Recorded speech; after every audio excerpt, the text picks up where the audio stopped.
नमस्कार।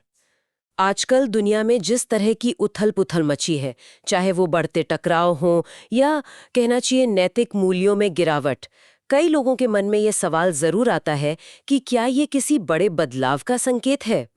और यहीं पर सनातन धर्म की एक बेहद रहस्यमयी और प्रतीक्षित अवधारणा सामने आती है, कल्कि जी की। हाँ, जिन्हें भगवान विष्णु का अंतिम अवतार माना जाता है। बिल्कुल। और आज हमारे पास जो स्रोत है, कल्कि जी कलयुग के अंतिम अवतार, वो इसी विषय पर कुछ कुछ गहरी जानकारियां देता है। अच्छा।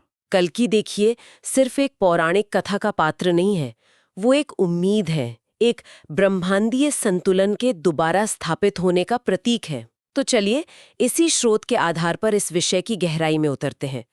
सबसे पहले ये समझना जरूरी है कि कल्कि जी आखिर हैं कौन। हाँ, दशावतार यानी विष्णु के 10 अवतारों की बात तो कई लोग जानते हैं, पर कल्कि इनमें खास कैसे है? हाँ, ये जानना महत्वपूर्ण है। कल्कि 10वें और अंतिम अवतार हैं।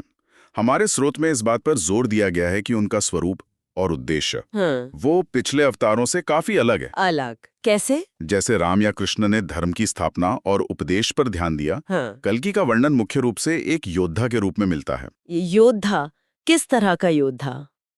क्या मतलब है इसका? शास्त्रों में जैसे विष्णु पुराण और भागवत पुराण, हाँ, जिनका जिक्र हमारे स्रोत में भी है, हाँ, हाँ, वो कल्कि को श्वेत अश्व मतलब सफेद घोड़े पर सवार दिखाते हैं हाँ, और हाथ में एक चमकती हुई तलवार खड्ग। अच्छा, विष्णु पुराण में तो यहाँ तक कहा गया है कि वो शंभल नाम के गांव में विष्णु यश नामक व्यक्ति के घर जन्म लेंगे। ओह, उनका मुख्य काम उपदेश देना नहीं, बल्कि अधर्म, अन्याय और वो जो भ्रष्टाचार है हाँ, उसका पूरी तरह नाश करना है। हम्म, वो कलयुग का अंत करके सतयुग मतलब सत्य और धर्म के नए युग का आरंभ करेंगे। सफेद घोड़ा और तलवार, इनका कोई खास मतलब भी है? सिर्फ शस्त्र और वाहन से ज्यादा?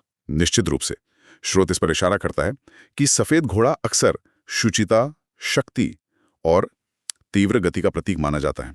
मतलब बदलाव तेजी से आएगा। अच्छा, तेजी से? हाँ, और तलवार वो सिर्फ विनाश का प्रतीक नहीं है, वो अज्ञान और अधर्म के अंधकार को काटने, सत्य को स्थापित करने का प्रतीक है। ये प्रतीकात्मकता कल्कि के मिशन को और गहरा अर्थ देती है। ये तो काफी शक्तिशाली कल्पना है। और क्या सिर्फ हिंदू ग्रंथों में ही इनका जिक्र है?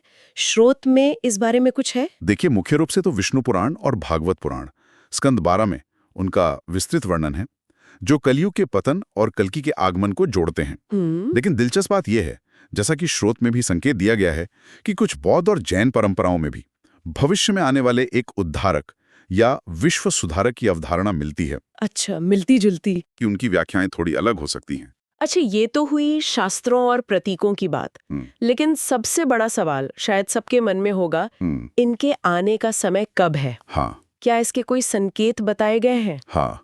और यही पर बात थोड़ी और जटिल और कहना चाहिए व्याख्या पर आधारित हो जाती है। हम्म, कई पारंपरिक मतों के अनुसार कलयुग के अंत में, हम्म, जब अधर्म बिल्कुल चरम पर होगा, तब कल्कि प्रकट होंगे। चरम पर? हाँ, कुछ लोग मानते हैं कि दुनिया में जो ये बढ़ते युद्ध हैं, प्राकृतिक आपदाएं, नैतिक और आध्यात्मिक मूल्यों का पतन, परिवारों का टूटना और ये जो झूठे गुरुओं का बोलबाला है, हाँ, वो तो दिख रहा है। तो ये सब कलयुग के गहरे होने और शायद शायद कल्कि के आगमन के करीब आने के संकेत हैं। और स्रोत में भविष्य मालिका का भी जिक्र है, वो क्या है और उसका क्या कहना है इस बारे में? हाँ, भविष्यमालिका, जो मुख्य रूप से उड़ीसा की एक प्राचीन भविष्यवाणी पोथी मानी जाती है, उसमें कुछ चौंकाने वाले दावे मिलते हैं। क्या दावे?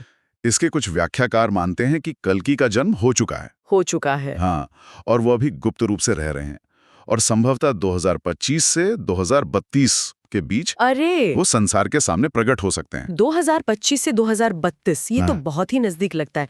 लेकिन क्या इसे शब्दशाह लेना चाहिए? देखिए, इन भविष्यवाणियों की व्याख्या वो अलग-अलग लोग अलग-अलग तरह से करते हैं। स्रोत भी इस पर कोई अंतिम निर्णय नहीं देता? सही, महत्वपूर्ण बात यह है कि चाहे कल्कि का आगमन निकट भविष्य में हो या ये अभी दूर हो, या फिर इसका अर्थ पूरी तरह प्रतीकात्मक हो, कल्कि की अवधारणा हमेशा से आशा का एक शक्तिशाली प्रतीक रही है।